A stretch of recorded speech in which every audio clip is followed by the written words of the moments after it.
Homestead. It's almost 50 degrees out. It's a beautiful day, and I decided to do some pressure canning today. I've been wanting to can some dried beans for a while, so I thought today would be a perfect day. I soaked my beans overnight. I have kidney beans, I have black beans, and pinto beans. And at the end of the day, I'm going to have a total of 64 pints of canned beans ready to use for our meals. And I'm excited about this because we love to cook with beans. I love to cook with beans, whether it's soup or I love making refried beans for Mexican dishes, different things. But I've been having trouble cooking them on my wood stove. It just has taken a long time. My wood stove is hard to keep at the same temperature for long enough time to be able to cook beans.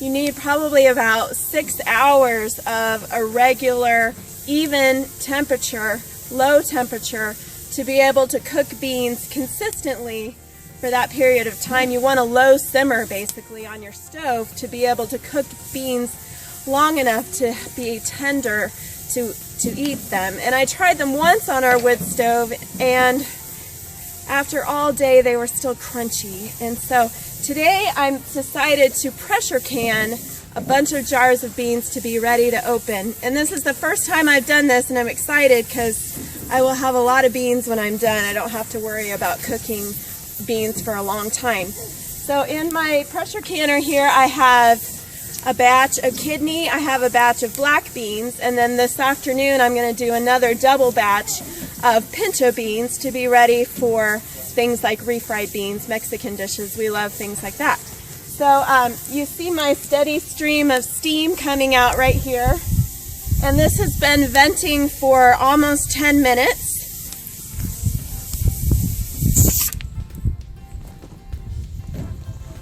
Now it's going to start coming up to pressure, and I'm going to know that because I'm going to be able to look at my pressure gauge, and I'm going to know when the dial reaches 15 pounds. Also, when the dial reaches 15 pounds, this is going to start wobbling and shaking a little bit, and then I know it's fully up to pressure and I can start my time. For pints of dried beans, today I'm doing 75 minutes. So an hour and 15 minutes, I'll be able to take off my heat and let my pressure canner cool.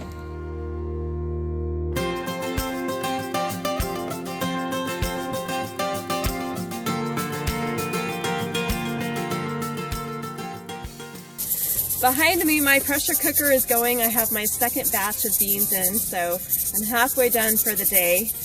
There will be 64 pints when I'm done, so I'm excited. This is an all-day process, but that's okay because it's winter time, and there's not as much to do during the winter.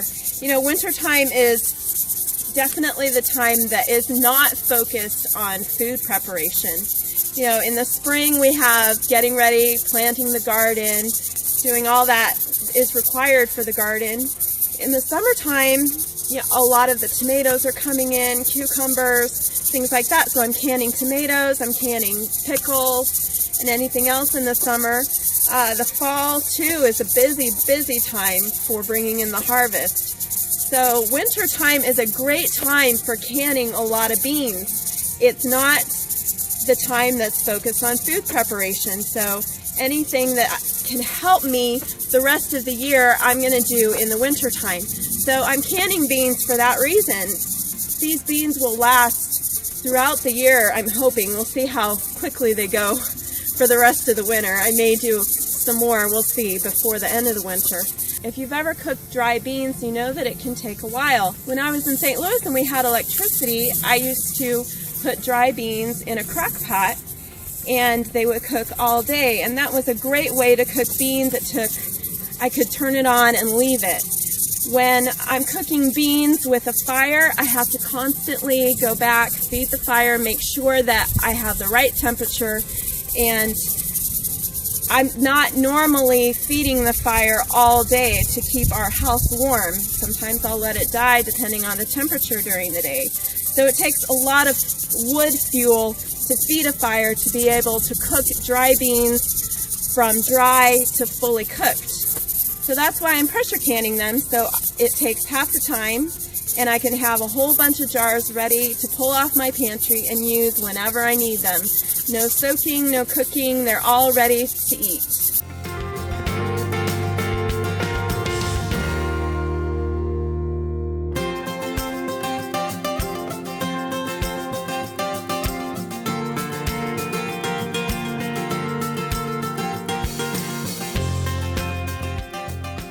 This is the following day and all my jars have cooled, all of them sealed, no problem.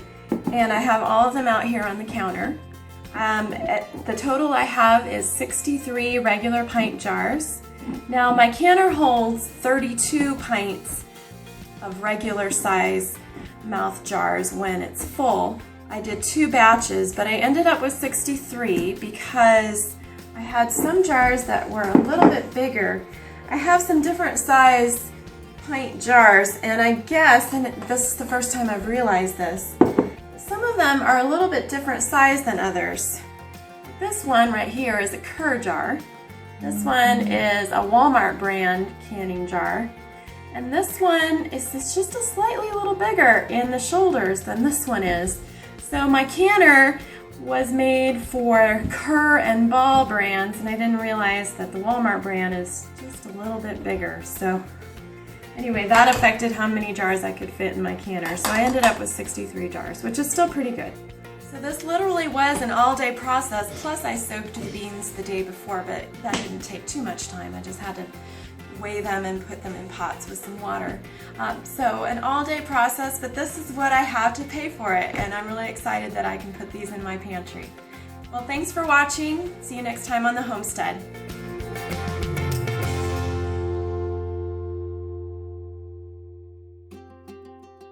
If you enjoyed this video, please click the thumbs up button below the video.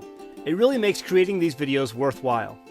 If you want to make sure to never miss a new video, be sure to click the subscribe button. Now you can get your homesteading questions answered. Visit us at our contact page on anamericanhomestead.com and send us your questions. Maybe we'll pick your question for a future video or article on our website.